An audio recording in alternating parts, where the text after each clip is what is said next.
Good morning everyone. जो आज का हमारा लेक्चर है वो है जेल फिल्ट्रेशन क्रोमेटोग्राफी। इसको मॉलिक्यूलर एक्सक्लूजन क्रोमेटोग्राफी या फिर साइज एक्सक्लूजन क्रोमेटोग्राफी भी कहते हैं।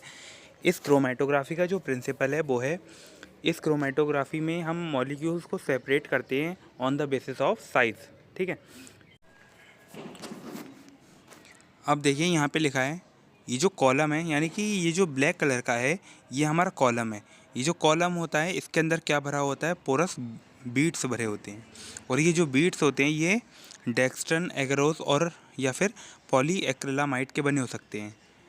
यहाँ पे जो डेक्स्ट्रन लिखा है, डेक्स्ट्रन जो सेफेडेक्स है वो एक डेक्स्ट्रन है। ठीक है, तो इसीलिए यहाँ पे डेक्स्ट्रन लिखा है, आपको कन्फ्यूज़न ना हो इसलिए बता रहा हूँ। जो डेक्स्ट्रन है, सेफेडेक्स जो है एक टाइप का डेक्स्ट्रन है। इसके बाद जो एगोरोज लिखा हुआ है, यहाँ पे सेफेरोज लिखा है। सेफेरोज एक टाइप का एगरोज में आता है, अगरोज में आता है। ठीक है, तो इसीलिए यहाँ पे दो अलग अलग टर्मिनोलॉजी लिख रखा है, आप कंफ्यूज मत होइएगा। ठीक है, तो यानी कि ये जो ब्लैक कलर का है ये हमारा कॉलम है, इसके अंदर पोरस वीड्स भरे हुए हैं। ये वीड्स जो होते हैं पोरस होते हैं, देखिए इसमें छेद छेद से दिखाई दे रहे होंगे।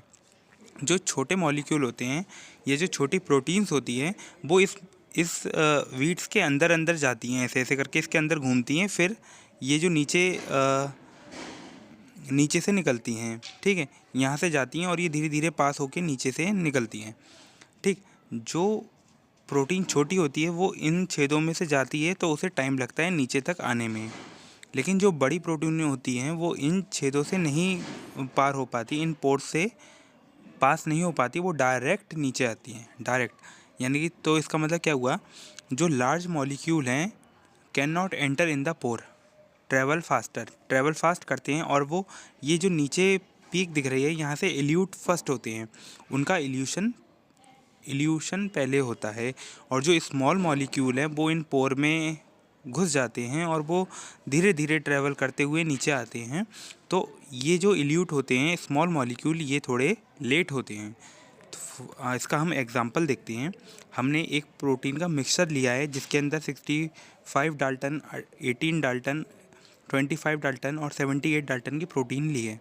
अगर हम इसको इस कॉलम से पास करवाएंगे, यानी कि जेल फिल्ट्रेशन क्रोमेटोग्राफी से अगर हम इसे पास करवाएंगे तो सबसे पहले कौन सी प्रोटीन इल्यूट होगी, जो सबसे लार्ज है यानी कि 78 किलो डाल्टन वाली। उसके बाद जो 65 किलो डाल्टन की है वो, उसके बाद जो 25 किलो डाल्टन की है वो, उसके बाद जो 18 डाल्टन की है वो।